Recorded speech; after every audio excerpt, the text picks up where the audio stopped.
a Sunday house call. You know, multiple sclerosis affects about 2 million people around the globe.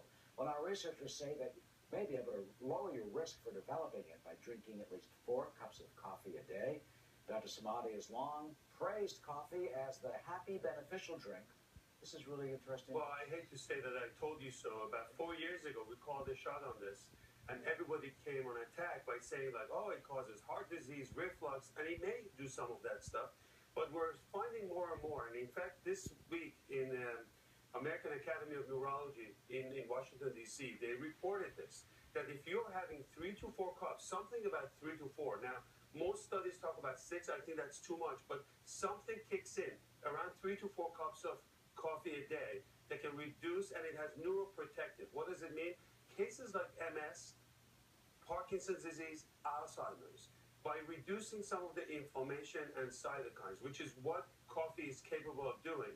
It reduces inflammation where? Inflammation in your body. For example, like in the case of MS, we think that this is obviously inflammatory process, and autoimmune is attacking some of these myelin sheaths, right? So it looks like, not the caffeine itself, but a lot of these antioxidants that it has, it can reduce some of those cytokines and some of those inflammatory processes. Cytokines are factors that communicate between cells, you know, so that's what's going on. Now, we also have seen, and that in other studies, it can reduce the risk of diabetes, which is really fascinating. But that's if you're not adding a ton of sugar to your coffee. Which is, your point is well taken. Every time I talk about 3 to 4 cups, they're black cups of coffee. So what I do for myself, I drink 3 to 4 cups, and for every cup of coffee, I drink 2 glasses of water. So you get fluid hydration, and it's perfect. No sugar, no milk. And as we speak, by the way, Eric, just everything that we talked about right now is going live on Twitter. Come to Dr. David Samadi, plus all the benefits of melanoma, diabetes, everything else. There's a lot Mark, I mean, you've talked about the benefits of coffee. Caffeine, too much of it could make you jittery. And you've talked about acid reflux, but there are a lot of benefits to it. I call it the happy drink. I think you have it, and it has all these, I don't know what it has, but it makes you feel good.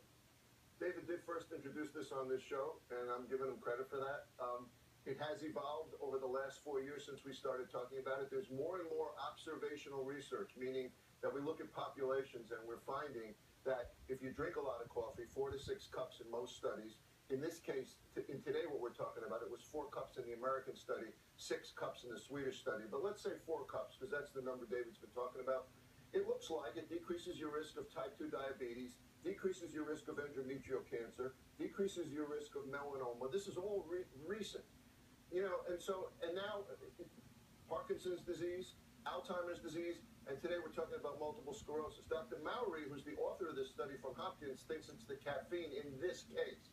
It may be caffeine in some cases, mostly the coffee, the antioxidant effects. Here's the downside, though, and I want to be able to say this to everyone out there, because I don't want everyone to rush out and have 4 cups of coffee today without talking to their doctor first, because... Well, if you stand up and choke you, or you... If you know, this is a little caveat. I'm not disagreeing with you. I'm not disagreeing with you.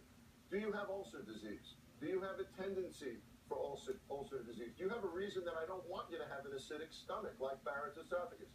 Some precursor problem that could lead to esophageal cancer. What am I worried about? Can you tolerate an increased heart rate? I don't think that coffee leads anything to do with heart disease, but can you tolerate an increased heart rate? Do you have anxiety?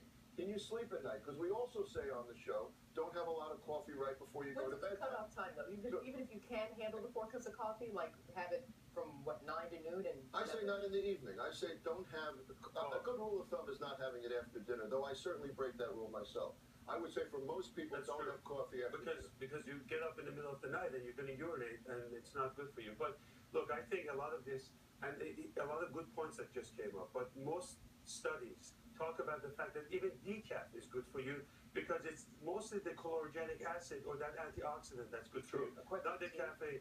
Tea is also excellent, but it's not as strong as coffee. The other thing is just long term, it can lead to osteoporosis, so you take your vitamin D3 and calcium and exercise. But he's absolutely right. The disclosure for coffee is that if you have reflux, heart disease, pregnant, stay away. For everybody else, cheers. And he's gotten me to drink a lot more coffee. Because I don't sleep at night anymore. Okay, you should stick around. For a lot of people that came yesterday and complained, do I get paid by pharmaceuticals about all this medical marijuana? I don't have the stocks of any coffee companies. I don't get paid by anybody to say this. Well researched, it's all for you. It's a growing, burgeoning field, and it looks very, very good. We report, you decide. Okay, well, listen to this one. I want to hear what you guys have to say about this. Using a popular allergy medication